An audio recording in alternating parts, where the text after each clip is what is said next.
you heading to Busan for a quick trip, maybe a weekend trip or longer? Well, if so, this video will have you covered as I have a nice travel guide for you. So recently I visited Busan during October of 2023, so these are going to be my recommendations to help you visit Busan and the things you can do. Now, please excuse my pronunciation for some of these names as I just quite cannot get the South Korean language down. Also, make sure you stick around to the end of the video because I'm going to give you some insight into a nice place where you can stay in Busan, a very good hotel that is comfortable for your travel around Busan. So the places I am recommending to you today are the ones I chose during my travel. There are more places to go, but I believe that these are some of the most popular and the ones that you should probably visit the most if you have the time. So these aren't going to be in any particular order, they're just going to be in the order I put them, and you can visit them when you want to. Now I have some information written on my phone here which will help me kind of convey this travel guide to you, and a lot of the words are just difficult to pronounce as I already said. But we're going to start off with number one. Number one is an area of Busan called Gwangalli Beach. It is a very beautiful coastline that goes around, and there are many big tall buildings on the coastline, but you have this beautiful view of a bridge that goes over the sea. Now, Gwangalli Beach is a super cool location. It is very laid back and it has that seaside vibe, right? It reminds me a lot of Istanbul and maybe San Francisco with the big bridge in the background. You have the boats and then just, you know, the vibrant life along the coast. And it is very well known because the bridge is always lighting up at nighttime. So you will see some fireworks sometimes around it, some lights. You will see the lights of boats out there. So it is a very stunning view along the sea. Some of the most popular reasons why tourists and locals go to Gwangalli is actually for the beach, right? So you can walk along the beach. It is a long strip of sand that you're allowed to walk on. And I mean, you can even swim there, I guess, if you want to, because there are paddle boards and kayaks and things like that that you can do, which is recommended to do during the day, of course. But then they have this walkway along the road where you can walk along the coast, so you don't need to go into the sand. But it is a very, very beautiful destination because it is super walkable. You can go there and hang out, relax, just watch the sunset, sit on the beach. It is a very, very ambient atmosphere there. But one of the most important things about this location, this destination in Busan, is you must eat some seafood. And Busan is really well known for having some of the best seafood in all of the country, so try it.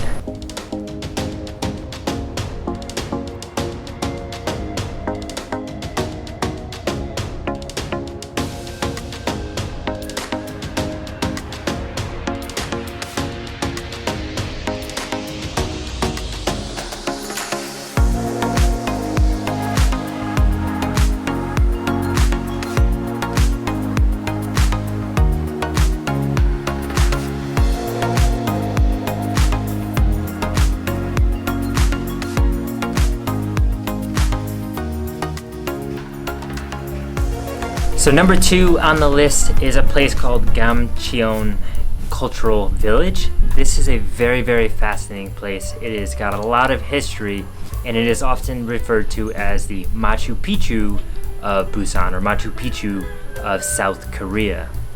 Now this cultural village is very colorful. You will see many colors all over the buildings and it's kind of built up a hill. So it's a very beautiful view whether you're at the bottom of the hill or you're at the top. So because of its vibrant and artistic community, it has become really well known for the colors and just the installations of maybe artwork and shops and little boutiques all along this hillside area where you can walk. Now, this village is located in the Seomyeon District of Busan on the steep slopes of Gamcheon, which is overlooking the sea, providing stunning views of the coastline. And the interesting thing about this area is its history dates back to the Korean War. So there used to be settlements and refugees that actually were staying in this area during the Korean War. But over time, after the Korean War, the village began to decline and wasn't doing so good and wasn't aesthetically pleasing. And so basically in 2009, the community came together and revived the village. And now today it's stronger than it has ever been. And it is one of the most visited tourist destinations in all of Busan, South Korea. It is home to several art galleries and studios where locals come to keep the artistic character alive within the village. There are many shops, restaurants, and cafes where locals and tourists can enjoy a calm atmosphere looking over the village. You should head to one of the rooftop cafes and overlook the village, where you can sip a nice cup of coffee, maybe a lemonade or something, and just take in the views as it slopes all the way down to the sea, because it really is a super beautiful location and stunning panoramic view. Now, one of the most iconic locations, or one of the most iconic spots of this village where tourists are attracted to so much, and you will see a very long line of, is a place where there's a statue and you can sit with it. It is called Little Prince and the Fox, and it was inspired by a famous novella. This sculpture has become a symbol of the village. Now, the Gamcheon Cultural Village offers a unique blend of art and culture and community spirit. It's a place where creativity and everyday life intersect, providing a delightful and immersive experience for those who explore its colorful streets and alleys.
Number 3 on the list is the Jagalchi Fish Market. Now, this is one of the oldest and most popular fish markets in all of South Korea, definitely Busan.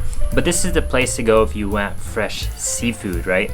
Just take a walk through there. If you're not a person that really likes fishy places, you might want to put on a mask because it is very strong. But it is really cool to see what kind of sea creatures they have for sale there, because you can buy them, take them home, cook them yourself, or even have one of the local restaurants right there next to the market cook it up for you. The Jagalchi Fish Market is located near Nampodong Street. It is actually renowned for its vibrant atmosphere, its diverse selection of fresh seafood, and the opportunity for visitors to experience the bustling maritime culture of the city, as a lot of seafood is actually exported from this market to the rest of the country. Number 4 on the list is the Seomyeon District, or Seomyeon Street. Now, Seomyeon is a bustling commercial district right in the center of Busan. It is really well known for many restaurants, fashion malls, fashion boutiques, just shopping areas, and then also lots of street food in the evening time.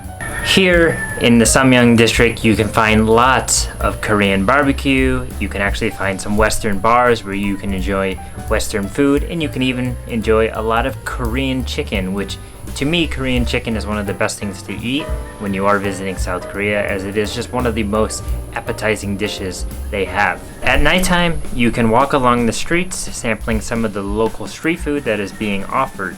Try the spicy fish cakes, maybe the mung bean pancakes, some dumplings, and more. There are many food carts in which you can just walk up to and eat the food right there at the cart. Seomyeon District is a vibrant part of the city and known for keeping the party alive. You'll love your time here, whether it's during the day or even late at night.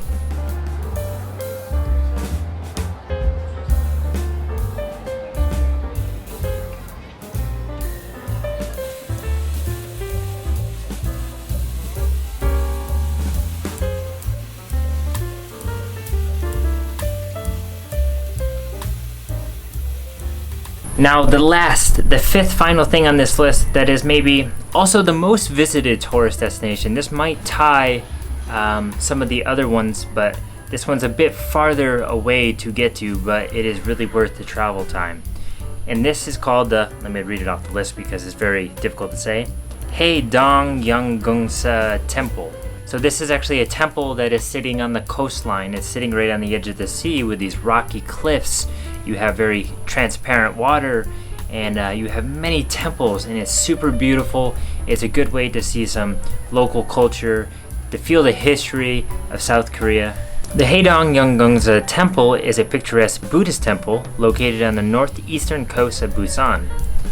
What makes this temple unique is its seaside location.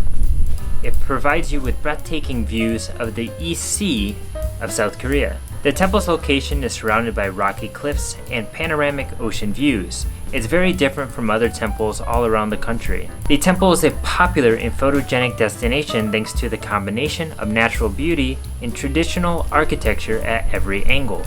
Now apparently this temple was built a long time ago, hundreds and hundreds of years ago, and it says that it was built during the Goryeo dynasty, something like that.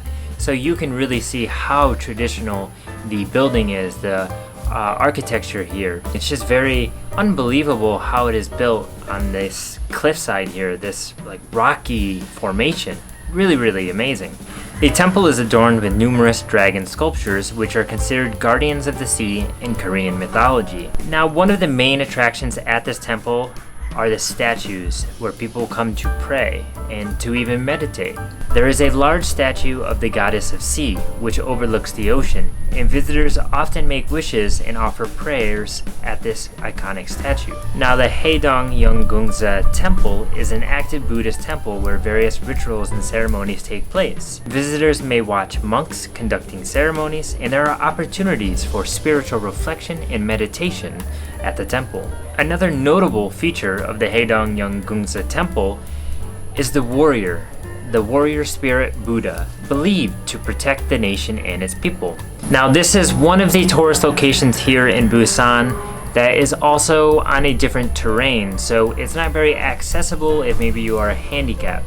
So if you are looking to visit this destination here, you just have to be prepared to climb a little bit, to walk a little bit. You're mostly just gonna go up and down steps, so it's not too difficult, but for some, it could be a lot of steps.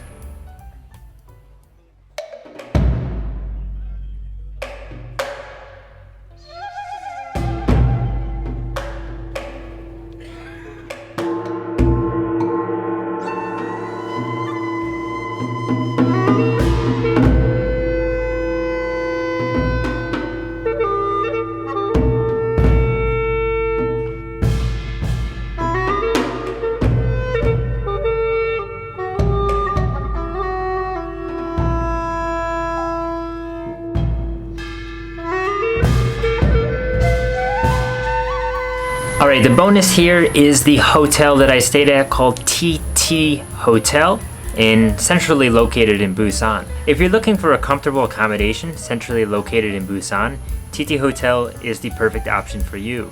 It has stylish rooms equipped with fast Wi-Fi with business-like touches.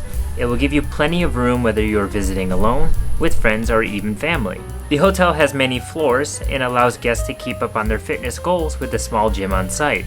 Guests can clean their laundry by using the self-service washing machines on site as well. And if you're ever hungry late at night and you don't feel like leaving the hotel, you can go down to the hotel lobby where they have a small convenience store attached. In the mornings, you can head to the cafe and the buffet located on the second floor for a hearty breakfast before heading out into Busan to explore.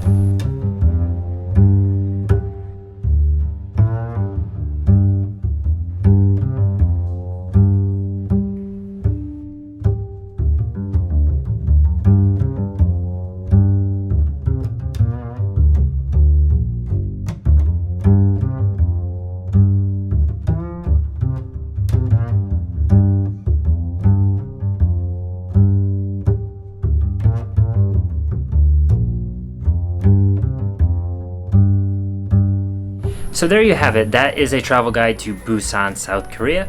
Now, I've only visited Busan and I've only visited Seoul. I haven't visited any other city, so I don't know how they all rank and compare with each other. But I would say Busan is definitely a city you should visit. It's very different than Seoul. And in my opinion, Busan is just more laid back and it has a older vibe to it. Like, you feel the older community there. But it's a really unique place right on the sea and it's totally worth a visit. So I hope this travel guide is somewhat helpful to you, and I hope you have a good time visiting Busan, South Korea, as it is a wonderful place. So I'll catch you guys soon in the next video. Take care. Peace out.